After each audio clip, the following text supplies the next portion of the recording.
Hello everyone, this is Levi Sheridan, and today I am making a video on the piston and cylinder I manufactured in my last video. The reason I made this cylinder and the one before it was to test the manufacturability and castability of various design features I expect to include on the final design of my engine. The first aspect of the design that I wanted to test was these integrated cooling fins. The cooling fins are there to help cool the cylinder down because that's where the combustion's occurring. This will get very hot, and the fins are there to help try to cool down the whole engine. I'm very happy with how they turned out. There's no issues with them, and they look very good. Another design feature I tested was the integrated inlet and outlet manifolds. You can see them here. The center one would be the outlet, and the outer two would be the inlet, and you can see the outlets there. I'll put a little cross section of my design there so you can kind of see what's inside. But they turned out really great. They're clear flow-plast. There's no obstructions in there, and their outlets are very nice. The two outer ones are tangential to the circle, and the center one is perpendicular. It's a specific type of porting for two-stroke engines, specifically valveless two-stroke engines, and I'm not exactly sure if this is the final design I will stick with, but this worked out very well, so I'm hopeful that any other design will turn out just as well. The other thing I was testing was casting a thread. This is an M10 thread, and it turned out very well. I don't have an M10 tap, so I can't tap it out, and I don't even have an M10 bolt, so I can't even test it, but it looks good, and I think with the tap it would turn into a very nice thread, which is nice. The other feature I was testing was the ability to have a tight-fitting piston without any post-processing, or with minimal post-processing. The piston is extremely smooth. I'm very happy with it. I also printed a thread in the bottom, but I unfortunately stripped it because it's not a through hole with the tap.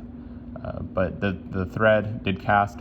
It's an M5 thread, or it was an M5 thread, and I was happy with it while it existed. But the piston does fit very nicely.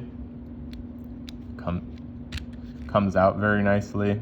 It's definitely not the tightest fit. I will need to improve the tolerances, but as a test, I'm very happy with it. They're both very smooth surfaces. I intend to copper plate at least one or two of the surfaces because aluminum on aluminum interfacing surfaces are not ideal, especially at high temperatures and speeds. So I'll be looking into that. I don't have a lathe, so I can't finish it with that way, but ideally that's how you do it. I intend on including a wear ring or a seal of some sort that will hopefully help in the performance category as well. But generally the finishes are great. It slides in well, it comes out easily. You can see that the spark plug would just stick out from below the thread, and the piston is the piston is a hemispherical dome, so basically that would it would contribute to hopefully improved ignition burn, and obviously I don't have any experience with this is my first time designing an engine, so I'm kind of just looking on the internet doing research, and this is what I found as an efficient piston shape. But generally I'm very happy with everything, the various design features, the piston fit, the cooling fins, the integrated manifolds.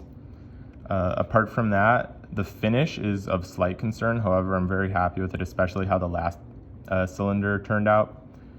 You can see on the bottom, the finish is really great, very smooth. There's obviously the artifacts of the 3D print. I printed at very high resolution, so it's actually not that bad.